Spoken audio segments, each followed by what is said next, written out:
My executive wife cheated with her boss because I was just a mechanic. But when we got to court and her family tried taking my house, I revealed I secretly bought the shop, earned triple her salary, and refinanced without her father. They'll never forget their faces. I'm 32 years old. I'm a mechanic. And what happened last year in that courtroom was probably the most satisfying moment of my life. Although to get there, I had to go through hell that basically destroyed my marriage and made me question everything I thought I knew about the person I was sharing my life with. I guess I should start from the beginning. When I met Kimberly like 6 years ago, when she brought her BMW to my shop because it had an engine problem, I'd been working at my boss's shop for years, doing my thing, getting my hands dirty, making decent money, but nothing spectacular. And she was this all-elegant marketing executive with her suit and heels, and when she walked into the shop, she kind of looked out of place. You know what I mean? I remember she looked me up and down with this expression that I didn't know if it was curiosity or if she thought a mechanic with grease on his hands couldn't do his job right. But I fixed her car and we started talking, and it turned out we had more in common than we thought, or at least that's what I believed at the time. We started dating, and honestly, everything was going well.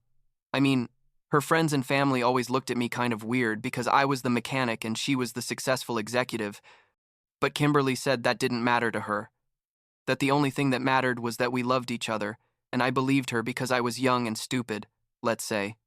Her brother, Eric, from day one, treated me like I was trash. Literally, the guy wouldn't even shake my hand properly when we greeted each other, and her dad, Jonathan, who was a real estate developer or something like that, wasn't too happy either about his daughter dating someone who worked with his hands, but well, Kimberly insisted everything was fine and that over time they'd change their minds. After 2 years of dating, we got married. It was a small wedding because I didn't have much money. And although Kimberly made good money, I wanted me to pay half of everything so it wouldn't look like she was supporting her mechanic husband. And I understood her point, but it also hurt a little. Like I felt she was embarrassed of me even though she never said it directly. When we decided to buy a house, it was a whole drama because I didn't have enough credit or financial history to qualify a loan. So Jonathan offered to co-sign the loan. And I thought it was a nice gesture on his part that he was finally accepting me into the family. But my sister, Christina, who's basically the only person who always saw things as they were, told me to be careful, that Jonathan didn't do anything without getting some benefit. Christina never trusted Kimberly.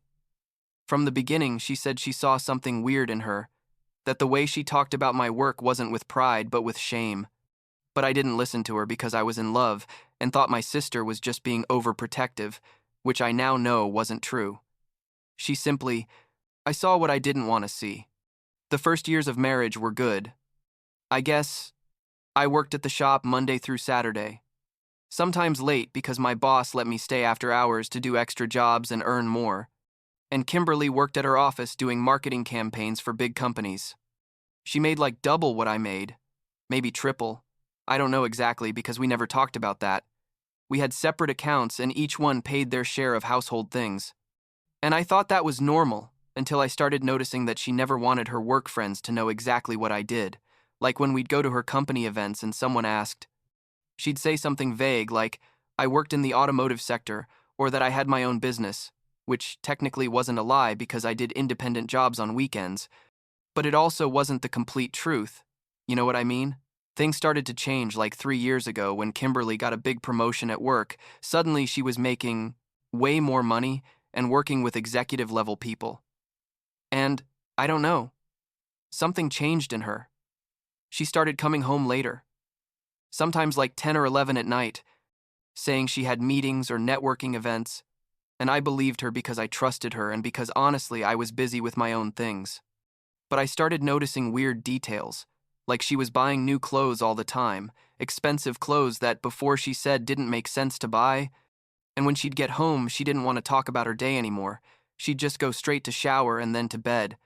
And when I tried to touch her or get close, she'd tell me she was too tired or had a headache.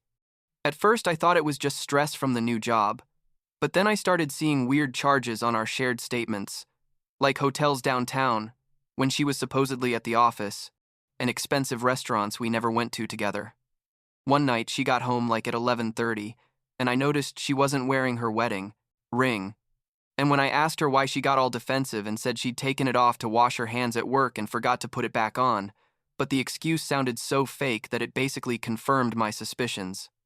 I started paying more attention and saw there were messages on her phone that she'd delete immediately, and when her cell would ring and I was nearby, she'd leave the room to answer. I'm not one of those guys who checks their partner's phone because I always thought that was toxic, but it got to a point where I couldn't ignore all the signs. You know, it was too obvious that something was going on. The confirmation came in the most unexpected way when one of Kimberly's coworkers, Angela, came to the shop one day to get her car checked, and after doing the normal work, she told me she needed to talk to me about something personal, and I got nervous but told her yes. And she basically told me that Kimberly had been telling the whole office for months that we were separated, that I was her ex, but we still lived together because we were working out the divorce, and that she was dating Patrick, who was another executive at the company. Angela told me she'd decided to tell me because it seemed unfair that I didn't know, and because she'd seen Kimberly and Patrick together in situations that clearly weren't professional, like in the office parking lot making out in his car, and at a restaurant where she saw them having dinner and holding hands. When Angela told me that, I felt like I'd been hit in the stomach with a hammer, literally couldn't breathe right, and the worst part was that now everything made sense. All the lies, all the excuses, everything. I didn't confront Kimberly immediately because I needed time to process everything and to make a plan, and also because honestly, I didn't know if I was going to be able to keep my cool if I talked to her at that moment.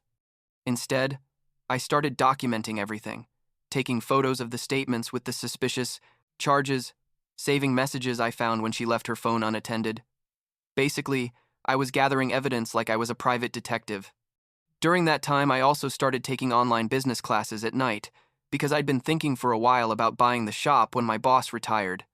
And he'd already told me that when the time came, he'd sell it to me at a good price because I'd been his most loyal employee for years. The thing is, my boss, Don, had planned to retire in like 2 more years, but when I told him what was happening with Kimberly without giving him all the details, just that things weren't going well, he accelerated the process and told me that if I got the financing, he'd sell me the shop sooner than planned. I worked like crazy for the next few months, saving every penny I could without Kimberly noticing, and I got a loan with Christina's help, who lent me part of the down payment, and finally I bought the shop. All of this I did in secret, like I didn't even tell Kimberly that Don was retiring or that I was now the owner of the business. I just kept going to work like always and let her think I was still just an employee mechanic. And meanwhile, she kept coming home late, making up increasingly elaborate excuses, and I just nodded and acted like nothing, waiting for the right moment to make my move. The moment came one Friday afternoon when I left the shop early, one of the advantages of being the owner, I guess, and got home like at 4 instead of 7 like usual. When I opened the door, I heard noises coming from our bedroom, and basically I knew what I was going to find, but still wasn't prepared to see my wife in my bed with this guy, Patrick, who was exactly the cliché you'd imagine, all suited up and arrogant with his expensive watch and his perfectly styled hair. When they saw me, they froze, like a bad movie scene, and Patrick literally tried to cover himself with the sheets like that was going to make the situation less horrible, and Kimberly just sat there saying nothing, not even trying to make an excuse or ask for forgiveness.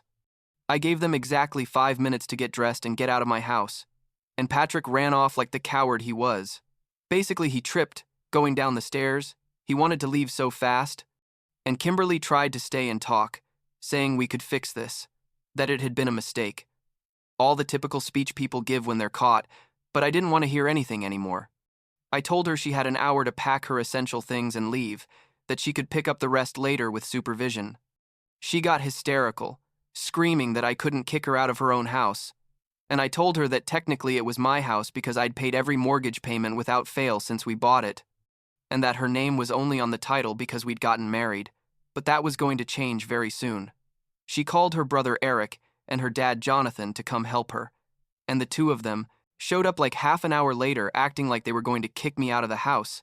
Eric literally tried to push me, and Jonathan started yelling that he was co-signer on the loan and had rights to the property, and that if I tried to kick Kimberly out, he was going to make me lose the house. At that point, I called the police because the situation was getting out of control, and when the officers arrived, I explained that I'd found my wife committing adultery in my house and I wanted her to leave.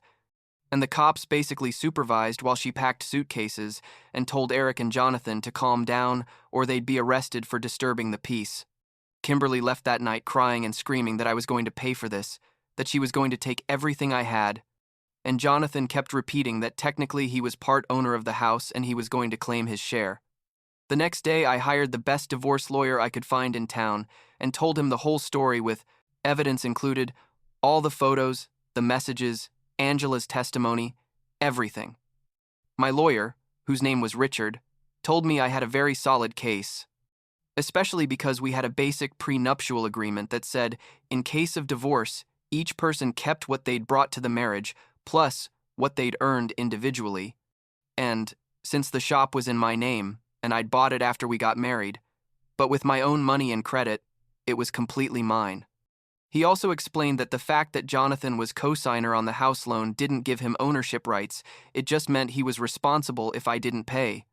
But since I'd paid everything without problems, he had no legal claim on the property. Kimberly hired her own lawyers, obviously with her family's money, and basically their strategy was to paint me as this abusive mechanic who'd manipulated her for years and was now throwing her out on the street with nothing, and they wanted me to give her half the value of the house, plus compensation for all the years we were married, and they also wanted part of my tools and equipment from the shop, saying they were marital assets. The first hearing was basically a circus where Kimberly's lawyers tried to make me look like the bad guy, asking me about my work, how much I made, insinuating that I was a freeloader living off Kimberly's money, and Jonathan was sitting there all arrogant, smiling like he'd already won, and Eric was looking at me with that superiority face he always had, like thinking they were going to destroy me in court. The judge, Judge Collins, was an older woman who listened to everything with a neutral expression, and when Kimberly's lawyers finished their show, my lawyer asked permission to present evidence, and that's when things got interesting. Richard started by showing all the photos and messages that proved the infidelity, and Angela's written testimony confirming that Kimberly had been saying at work that we were separated when it wasn't true. And then he showed the bank statements that proved I'd paid every mortgage payment on the house without Kimberly's help, and that she'd never contributed financially to the property beyond the initial payment we'd made together, and that money was more than compensated by the payments I'd made for years. But the best part, the absolutely best part, came when Kimberly's lawyer said something like, and this mechanic who makes $30,000 a year pretends to keep a house worth $200,000? It's ridiculous. And Jonathan laughed and said something quietly to Eric, like commenting about how a simple mechanic couldn't maintain a property like that. And that's when my lawyer pulled out the documents showing I owned the shop, that the business was valued at almost $500,000 because it had specialized equipment, a loyal customer base, and contracts with several companies in the area, and that my annual income was more than triple what they thought. The faces of Kimberly, Jonathan, Eric, and all their lawyers was something I'll never forget. Like they were completely shocked, literally mouths open, because their whole strategy had been to paint me as the poor mechanic who needed Kimberly's money to survive, and it turned out I was making more than her and owned a successful business. But Richard wasn't done yet, because then he presented documents showing I'd refinanced the house 6 months earlier, that I'd gotten a better interest rate and had removed Jonathan as co-signer because my credit and income were now sufficient to qualify a loan, and that Jonathan had signed the documents agreeing to be removed from the loan, probably without even reading what he was signing because he was so sure I was always going to need his help. When Jonathan heard that, he turned red and started yelling that he didn't know what he'd signed, that he'd been deceived. But my lawyer showed the emails where the bank had explained everything clearly to him, and he'd responded saying he agreed. So basically, he had no argument. Judge Collins took a recess, and when she came back, she gave her verdict. And it was basically music to my ears.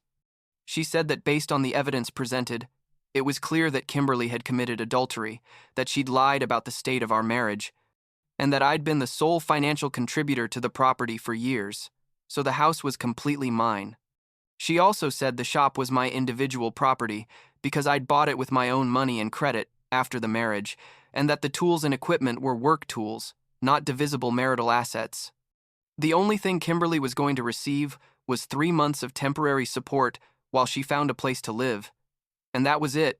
Nothing from the house, nothing from the business, no additional compensation. Jonathan got nothing, obviously, because he had no legal claim on anything. And the judge basically told him that being co-signer on a loan that had already been paid and from which he'd been removed didn't give him property rights. The satisfaction I felt in that moment is hard to explain, like it wasn't just about winning the case, but about seeing how all those people who'd treated me like trash for years, who'd made me feel less for being a mechanic, realized they'd completely underestimated the wrong person. Kimberly left the courtroom crying. Jonathan was furious, yelling at his lawyers about how they could have possibly lost, and Eric just looked at me with pure hatred. But honestly, I didn't care. I'd won, and they had to accept it. After the divorce, things got even better, because it turned out that Patrick, the guy Kimberly had been having the affair with, basically left her as soon as he realized she wasn't going to get any money from the divorce. The company where they worked found out about the affair because some of the case documents became public. And since Patrick was Kimberly's hierarchical superior and company policies prohibited relationships between supervisors and subordinates, he was demoted and transferred to another office in another state, and Kimberly lost all credibility at her job. Angela told me later that people at the office started treating her differently, like they didn't invite her to social events anymore and her projects were reassigned to other people.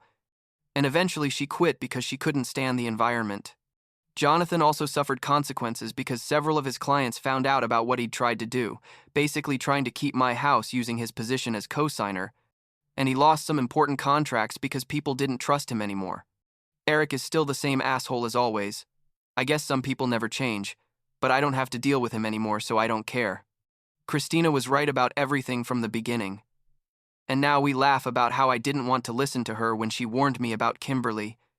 And she's too good a person to say, "I told you so," but we both know she's thinking it. My business is better than ever. Last year I opened a second location in the next town over and hired 5 more mechanics. And I have contracts with 3 car dealerships that send me all their specialized repair work. I completely remodeled the house, changed all the furniture, painted the walls, basically erased any trace of Kimberly that was left there, and now it's really my space, a place where I feel comfortable and at peace. I've seen Kimberly a couple of times in town. Once I saw her driving slowly past the house like she was checking out the renovations, and I don't know what she was thinking, but I honestly felt a little sorry for her. Like this person who thought she was better than me for having a college degree and a corporate job. I now realizes she threw away someone who really valued her and who also turned out to be more successful than she ever imagined. I'm not going to lie and say I'm completely fine, or that everything's perfect now, because the divorce was tough, and there are days when I still think about everything that happened and get angry again. But overall, I'm in a much better place than a year ago. I learned you can't trust people just because they say they love you, and that sometimes people see you as less than you are just because your job isn't glamorous or because you don't have a college degree hanging on the wall. But I also learned that hard work eventually pays off, and that keeping calm and being strategic is better than exploding and doing things you'll regret later. The moment in that courtroom, when I saw all their faces, realizing they'd completely underestimated me, that made all the pain and humiliation worth it. And it's an image I'm going to carry with me the rest of my life.